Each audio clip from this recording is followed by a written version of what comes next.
اللہ رب العالمین والصلاة والسلام علی اشرف الانبیاء والمرسلین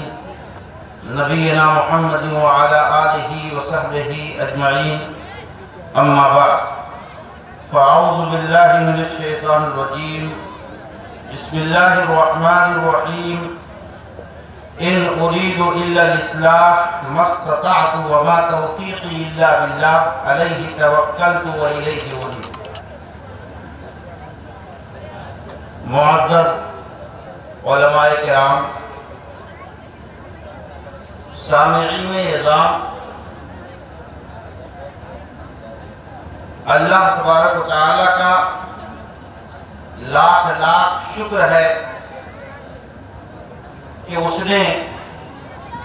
ہمیں آج سرزمین بہراپور میں اکٹھا ہونے کی توفیق بخشی۔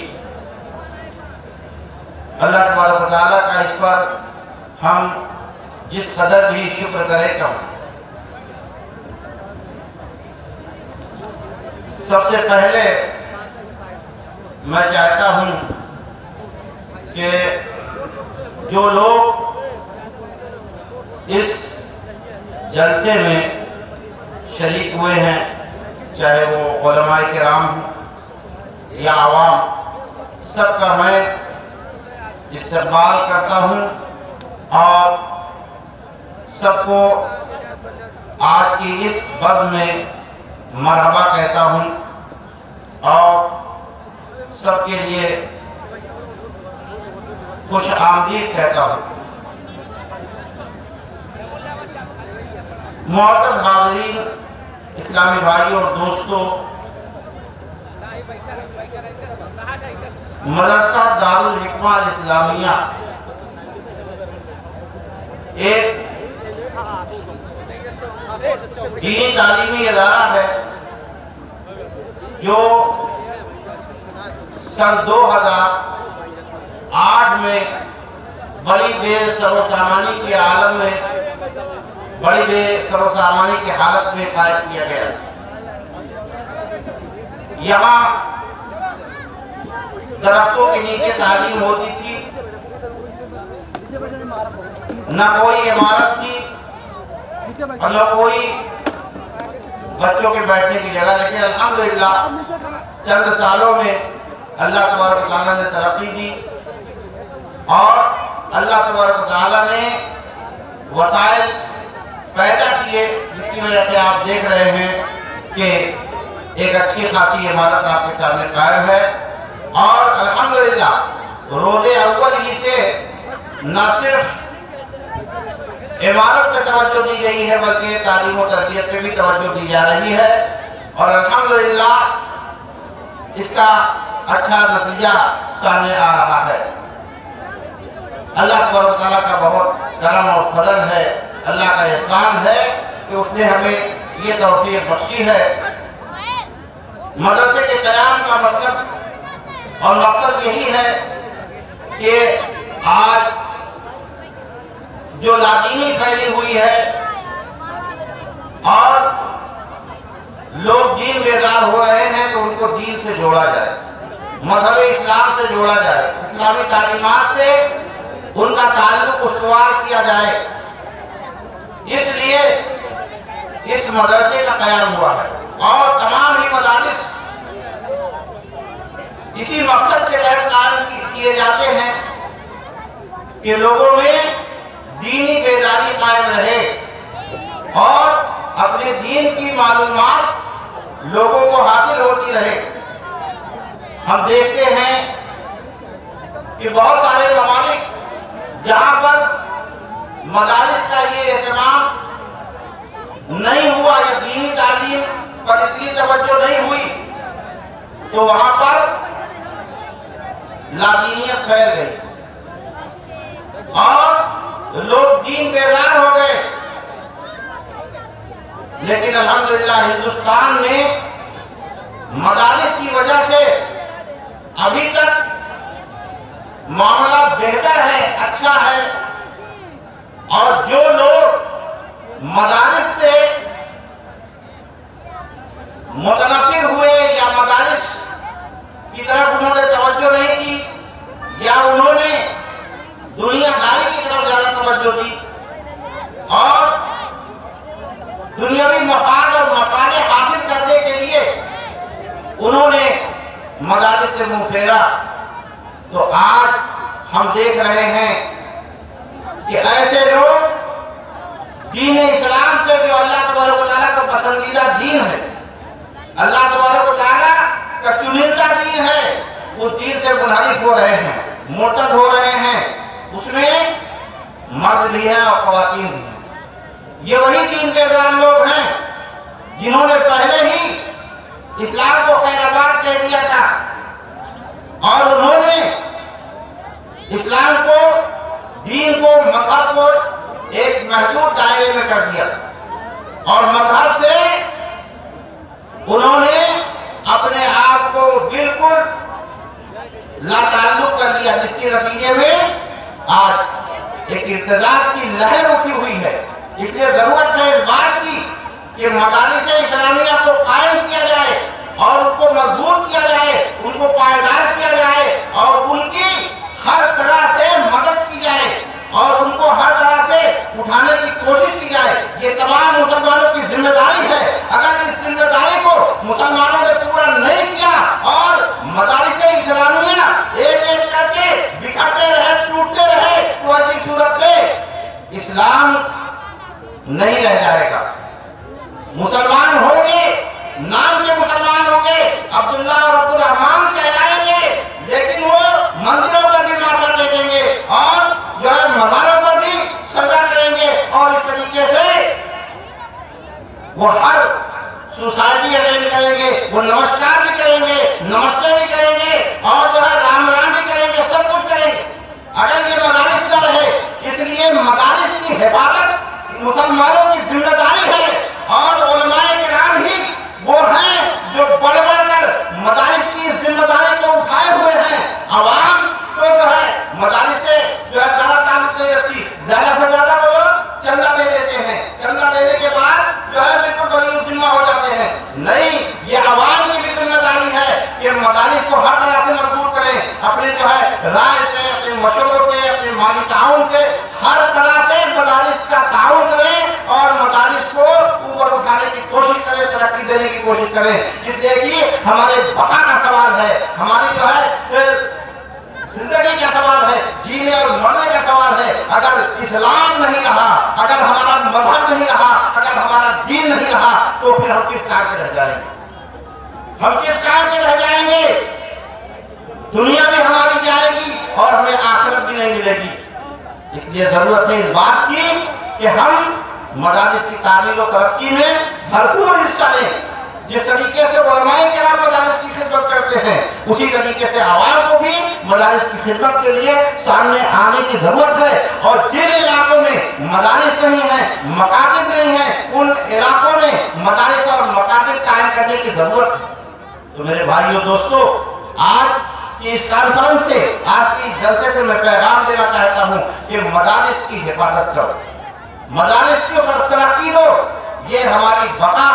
اور ہمارے وجود کے لیے ضروری ہے۔ اگر ہم نے اس سے غفلت برتی، پہلو تہی کی اور ہم نے اس کی طرف توجہ نہیں کی تو ہمارا انجام بہت خراب ہوگا۔ تو میرے بھائیو دوستو، اس مدرسے کا قیام اسی مقصد کے تحت کیا گیا تھا تاکہ ہمارے بچے دین سے واقف ہوں، عقیدے سے واقف ہوں اور قرآن و حدیث کو سمجھیں، اپنے مذہب کو سمجھیں، اپنے دین کو سمجھیں۔ اور خاص طور سے یہ مدرسہ بچیوں کے لیے قائم کیا گیا تاکہ جو ہے بچیاں دینی تعلیم کے زیور سے آراستہ ہوں اور وہ نئی نسل کو جو ہے دین کے طرز پر تیار کر سکے۔ یہ مقصد ہے اس مدرسے کے قیام کا۔ اللہ تبارک و تعالیٰ اس مقصد میں ہمیں کامیاب کرے اور ہماری بچیوں کو جو ہے اللہ تبارک و تعالیٰ دین پڑھنے اور اسے سمجھنے کی توفیق عنایت فرمائے اور اسے دوسرے لوگوں میں اشاعت کرنے کی توفیق عنایت فرمائے۔ حاضرین مجلس، ابھی دوران درس جشن بخاری کے تعلق سے ایک بات آئی تھی کہ جشن بخاری یہ بدعت، میں بھی کہتا ہوں کہ جشن بخاری بدعت ہے اور الحمدللہ آج کے اس درس صحیحین سے میرا مقصد ہرگز جشن بخاری نہیں ہے، ہرگز جشن بخاری نہیں۔ بخاری کے درس سے میرا ایک مقصد، ایک پیغام دینا چاہتا ہوں کہ مسلمانوں، جس طریقے سے اللہ کی کتاب تمسک کے لیے ضروری ہے، اسی طریقے سے اللہ کے رسول جناب محمد رسول اللہ صلی اللہ علیہ وآلہ وسلم کی حدیثیں بھی تمسک کے لیے ضروری ہیں۔ دین کو سمجھنے کے لیے قرآن اور حدیث دونوں ضروری ہیں۔ قرآن تو لوگ پڑھتے ہیں، کم از کم سال میں ہر دن نہیں پڑھتے تو رمضان میں اس کا مطالعہ کر لیتے ہیں، اس کی تلاوت کر لیتے ہیں، اس کو پڑھ لیتے ہیں۔ لیکن حدیثیں کون پڑھتا ہے؟ حدیثیں کون پڑھتا ہے؟ اس کی طرف کون توجہ دیتا ہے؟ اور بخاری اور مسلم کے نام سے کتنے لوگ واقف ہیں؟ اگر اس طرح کی مجالس کا قیام نہ کیا جائے تو لوگ بخاری اور مسلم کو بھول جائیں گے، بخاری اور مسلم کو بھول جائیں گے اور اس کی حیثیت کو بھول جائیں گے، جبکہ کتاب اللہ کے بعد اصح الکتب بعد کتاب اللہ البخاری و مسلم، بخاری اور مسلم کی یہ دونوں صحیح کتابیں کتاب اللہ کے بعد سب سے صحیح ترین کتابیں، سب سے صحیح ترین کتابیں۔ اس لیے ان کتابوں کا کے درس کا اہتمام کیا جاتا ہے تاکہ لوگوں کو معلوم ہو کہ بخاری اور مسلم کیا ہے، یہ کون سی کتاب ہے، کس فن کی کتاب ہے، اور اسے مسلمانوں کو پڑھنا چاہیے یا نہیں پڑھنا چاہیے۔ یہ معلوم کرانے کے لیے درس بخاری کا اہتمام کرایا جاتا ہے تاکہ جو ہے لوگ صحیحین سے واقف ہوں اور اس کی اہمیت سے واقف ہوں۔ اور دوسرا مقصد اس کے تحت یہ ہے کہ لوگوں کو ترغیب ہو، لوگوں کے اندر رغبت پیدا ہو کہ وہ بھی اپنے بچوں کو اس تعلیم سے جوڑیں۔ اس لیے اس طرح کے پروگرام کا اہتمام کیا جاتا ہے، جشن کے طور پر نہیں کیا جاتا۔ اور جب یہ پروگرام ہوتا ہے تو اسی مناسبت سے وعظ و نصیحت کا بھی پروگرام رکھا جاتا ہے تاکہ جو عوام حاضر ہوں وہ علماء کرام کے بیانات سے مستفید ہوں، فائدہ اٹھائیں۔ اس لیے علماء کرام کو مدعو کیا جاتا ہے اس مناسبت سے تاکہ جو ہے لوگوں کو دین سے واقفیت ہو، علماء کرام کے بیانات سے استفادہ کریں اور اس سے فائدہ اٹھائیں۔ ان مقاصد کے تحت یہ پروگرام کیا جاتا ہے، اس کے علاوہ اور کوئی مقصد نہیں۔ جشن ہرگز مقصد نہیں ہے، جشن ہرگز مقصد نہیں، مقصد ہے کہ اس کتاب کو لوگ نہ بھولیں۔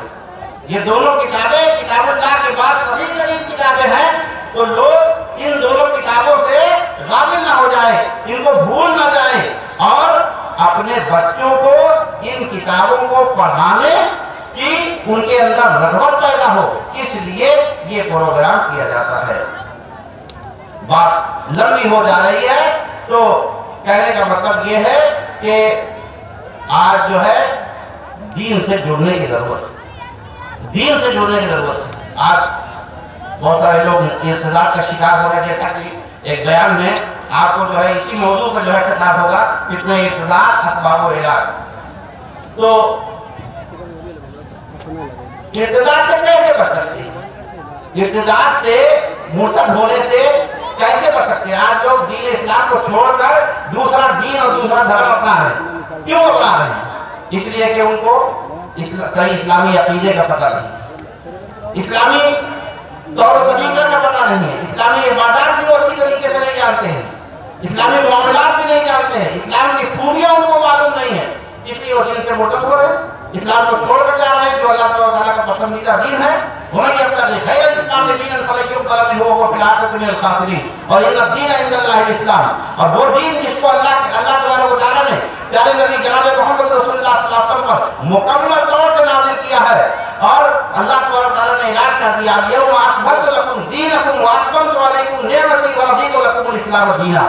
کہ آج کے دن میں نے تمہارے دین کو تمہارے لیے مکمل کر دیا ہے اور تمہارے لیے دین اسلام سے راضی ہو گیا۔ تو جو اللہ کا پسندیدہ دین ہے، جو اللہ تبارک و تعالیٰ کا نازل کردہ دین ہے، جس کو اللہ تبارک و تعالیٰ نے جناب محمد رسول اللہ صلی اللہ علیہ وسلم کو دیا، اور اس کے ساتھ ساتھ جتنی بھی شریعتیں تھیں سب کو اللہ تبارک و تعالیٰ نے منسوخ کر دیا اور ختم کر دیا، اور دین اسلام کو اللہ تبارک و تعالیٰ نے اپنے بندوں کے لیے چن لیا۔ تو اس دین سے انحراف کیوں ہو رہا ہے؟ اسی لیے ہو رہا ہے کہ لوگ صحیح اسلامی عقیدے سے واقف نہیں، صحیح اسلامی عقیدے سے واقف نہیں ہیں تو لوگ مزاروں پر بھی جاتے ہیں، مندروں پر بھی جاتے ہیں، اور جو ہے لوگوں میں گھل مل جاتے ہیں، نمسکار بھی کرتے ہیں، اور اس طریقے سے دین اسلام کو نہ سمجھنے کی وجہ سے وہ شرکیہ کام کرتے ہیں، اور کرتے کرتے آخر میں جو ہے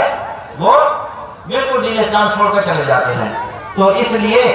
ضرورت ہے اس بات کی کہ دین کو سمجھا جائے، عقیدے کو سمجھا جائے، اسلام کی خوبیوں کو سمجھا جائے، تاکہ جو ہے اور اپنے بچوں کو ان باتوں کو سمجھایا جائے، اور اس کے لیے مدارس اسلامیہ ہی بہترین رول ادا کر سکتے ہیں، اور وہی جو ہے اس کام کو پورا کر سکتے ہیں۔ لہذا میرے بھائیوں اور دوستوں، ہمیں چاہیے کہ ہم مدارس اسلامیہ کی بھرپور امداد کریں، اس کی مدد کریں، اور اس کی ترقی کے لیے ہر فرد کوشاں رہے، اور اپنے بچوں کو مدارس اسلامیہ سے جوڑیے، ورنہ جو ہے ارتداد کی جو لہر اٹھی ہے وہ ہر گھر میں پہنچے گی، ہر گھر میں پہنچے گی، اور پھر اس کا سد باب کرنا بہت مشکل ہو جائے گا۔ اس لیے سب سے پہلے اپنے بچوں کو دین اور عقیدہ سکھائیے، ایمان سکھائیے، اسلام سکھائیے، اور اس کے بعد شوق سے کالج میں بھیجیے، اور لیکن کالج میں بھیجیے تو اس بات کا اہتمام ہو کہ آپ کا بچہ عقیدہ اور ایمان اور اسلام کو اچھی طریقے سے سیکھ چکا ہو۔ ان باتوں کے ساتھ پھر میں تمام کے تمام لوگوں کا، احباب کا، علماء کرام کا شکریہ ادا کرتا ہوں کہ ان لوگوں نے ہماری دعوت پہ، ہماری آواز پہ لبیک کہا۔ اللہ تبارک تعالیٰ انہوں کو جزائے خیر دے، اور آپ سب کا بھی شکریہ ادا کرتا ہوں کہ آپ لوگوں نے بھی ہماری آواز پر لبیک کہا اور آج اس جلسے میں حاضر ہوئے ہیں۔ اللہ تبارک تعالیٰ آپ سب لوگوں کی اس کوشش اور محنت کو اور اس آنے کو قبول فرمائے۔ وآخر دعوانا الحمدللہ رب العالمین، وصلی اللہ علیہ وسلم محمد۔